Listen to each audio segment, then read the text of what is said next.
Bismillahirrahmanirrahim. Assalamualaikum dan selamat sejahtera. Cikgu ucapkan kepada semua murid yang dapat menonton video cikgu pada minggu ini. Dan pada kali ini kita akan cikgu akan membincangkan tentang subjek sains unit yang kedua, iaitu peraturan bilik sains. Okey, peraturan bilik sains ni adalah satu garis panduan untuk semua murid dan juga guru lah. Maksudnya sesiapa saja yang gunakan bilik sains ni, dia perlu ikut, dia perlu patuh. Sebabkan kita nak jaga tiga perkara yang sangat penting. Yang pertama sekali adalah keselamatan, yang ketiga adalah kesihatan dan juga keceriaan. Jadi apabila kita patuh kepada peraturan, maka ketiga-tiga perkara tadi, keselamatan, kesihatan dan juga keceriaan tadi dapat dijaga dengan baik. Yang paling penting sekali ialah untuk mengelakkan kemalangan. Okey, jadi kita tengok peraturan bilik sains ni, dia sebenarnya dia tak banyak beza dengan peraturan bilik-bilik khas yang lain, tetapi dia ada sedikit perbezaan yang cikgu akan terangkan lebih lanjut dalam video ni. Okey, so yang pertama sekali ialah tentang bagaimana kita nak pergi ke bilik sains. Okey, pertama sekali kita nak bergerak ke mana-mana bilik khas, kita mesti beratur dalam keadaan yang teratur lah, beratur dalam keadaan yang teratur, senyap, jangan bising, jangan bergurau dan sebagainya. Okey, so bila kita sampai saja di hadapan bilik sains, kita mesti berbaris dalam keadaan yang teratur. Dan yang penting sekali, kita tidak boleh sesekali masuk tanpa kebenaran daripada guru. Okey, maksudnya kita nak masuk bilik sains, mesti ada guru atau mesti dapat kebenaran guru. Okey, kalau kita tak dapat ataupun guru tak benarkan kita masuk, kita tidak boleh masuk.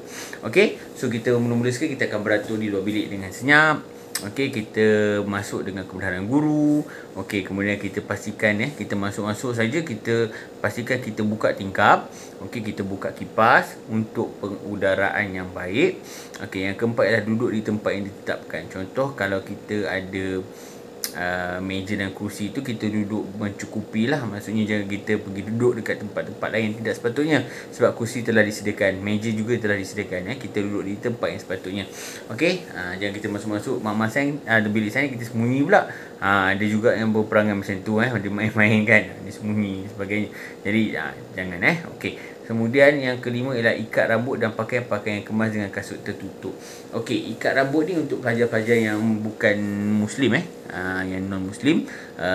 Kalau kata rambut mereka panjang, mereka perlu ikat. Sebab apa? Kalau kita buat eksperimen melibatkan api dan juga sebagainya, akan menyebabkan bahayalah. Okey, rambut terbakar ataupun mungkin terkena bahan-bahan sains yang kita gunakan. So itu akan mengakibatkan kemalangan ataupun kesederaan.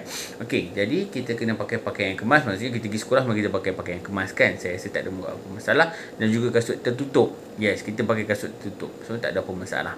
Okey, right. So seterusnya, semasa kita jalankan aktiviti, kita mesti buat sesuatu aktiviti itu dengan arahan guru. Maksudnya contohlah, kalau kita nak buat eksperimen, janganlah kita terus buat tanpa ada bimbingan guru. Contoh, biasanya sebelum kita buat eksperimen, cikgu akan terangkan langkah pertama, langkah kedua, langkah ketiga dan seterusnya. Apa nak kena buat, apa yang kena hati-hati. So kita kena dengar dulu. Okey, kita kena faham dulu sebelum kita buat eksperimen. Ada murid, segelintir murid lah yang tidak mendengar arahan ni, dia buat terus, jadi dia akan menyebabkan beberapa perkara akan berlaku. Yang pertama sekali ialah dari segi keputusan eksperimen, dia mesti akan salah. Sebab dia tak dengar, dia tak tahu cara yang betul. Okey, satu eksperimen ni akan menimbulkan ralat lah. Ralat ni maksudnya salah lah. Eksperimen tu maksudnya tak dapat diterima lah. Tu dipanggil ralat. Okey, ada kesilapan di situ. Okey, yang kedua ialah akan menyebabkan kita kata apa tadi, mungkin berlaku kecederaan. Ini kita boleh takutkan. Kecederaan, kemalangan ni kita paling takut. Sebab apa? Kita kalau boleh nak kekal keselamatan dalam bilik sains. Dan yang ketiga juga akan mengakibatkan pembaziran.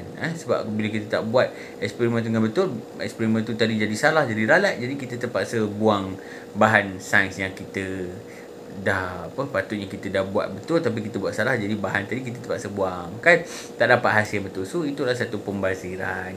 Okey, kemudian jika berlaku kemalangan, kesederaan ataupun kerosakan, orang yang pertama kita perlu bagi tahu ialah guru. Kita mesti bagi tahu cikgu dulu. Jangan bagi tahu kawan sebelah ke apa nama ni, kawan dekat meja lain kan, jangan. Kita terus bagi tahu guru, cikgu ada masalah, cikgu ada Ali terjatuh contohlah kan, kita bagi tahu cikgu. Cikgu adalah orang yang pertama yang perlu tahu dalam dalam bilik sains tu. Okey, baik. Kemudian yang ketiga, gunakan peralatan di dalam peti kecemasan dengan kebenaran guru. Peralatan dalam peti kecemasan ni kita tahulah untuk kecemasan saja.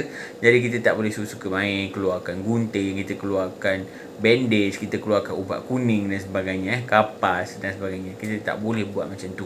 Okey? Baik. Peti kecemasan ni juga dia mesti berada di tempat yang mudah dilihat dan boleh dicapai dengan mudah. Maksudnya janganlah kita simpan tempat yang kita tak tahu kat mana, tak ingat. Susah sangat tempat dia, tersembunyi sangat. Dan juga boleh diambil oleh guru lah. Okey. Kemudian kita perlu apa lagi? Okey, nyalakan pelindung bansen dengan menggunakan pemetik api. Jangan kita gunakan, ada murid dia ambil kertas surat khabar, dia nyalakan api, lepas tu dia pergi letak nak nyalakan pelindung bansen, ataupun dia terus ambil daripada lighter, ataupun dia ambil daripada mancis, dia terus guris dan dia terus letak pada pelindung bansen. Ini akan menyebabkan takutlah berlakunya api tu menyambar tangan. Jadi akan mengakibatkan kesederaan. So ini perkara-perkara yang kita perlu elak. So kita gunakan pemetik api sebab pemetik api ni dia panjang. Okey, dia akan lebih lebih selamat lah. Okey, seterusnya ialah hidu, rasa dan sentuh bahan di dalam bilik sains dengan kebenaran guru. Okey, kadang-kadang kita ni ada satu sikap yang kita nak tahu. So terlampau nak tahu ni juga adalah berbahaya. Jadi kita kena hati-hati sebab ada benda dalam bilik sains ni yang mempunyai risiko yang tersendiri. Kan, jadi kita kena tahu setiap perkara tu ada risiko, dan sebab tu kita kena ikut cakap cikgu. Okey, seterusnya lah padamkan bahan terbakar dengan menggunakan air di dalam sinki sebelum dibuang ke dalam tong sampah. Maksudnya dah lepas, contoh kita gunakan kertas tu dah terbakar, jangan terus buang dalam tong sampah kan, nanti tong sampah tu pula terbakar. Kan, jadi kita kena padam dulu elok-elok supaya dia dah padam, baru kita buang dalam tong sampah. Okey, pastikan api itu telah terpadam. Okey, so selepas kita jalan aktiviti ni, kita mesti pastikan kebersihan kelas kebersihan bilik sains sampah, sisa bahan semua dibuang kalau kata meja tu ada tumpah-tumpah apa, kita lap dan sebagainya. Okey, cuci peralatan sains tu dengan bersih kerusi tu kita letak balik, susun balik dengan teratur. Peralatan yang kita dah guna kita simpan balik kan.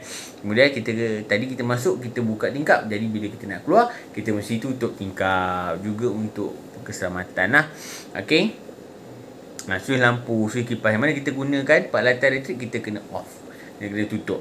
Okey. Kemudian kita pastikan bilik sains tu kita tinggalkan dalam keadaan kemas dan teratur, sebab bukan kita saja guna kelas tu, murid-murid daripada kelas lain juga akan guna. Jadi kita kena make sure bilik sains tu sentiasa bersih dan juga selamat.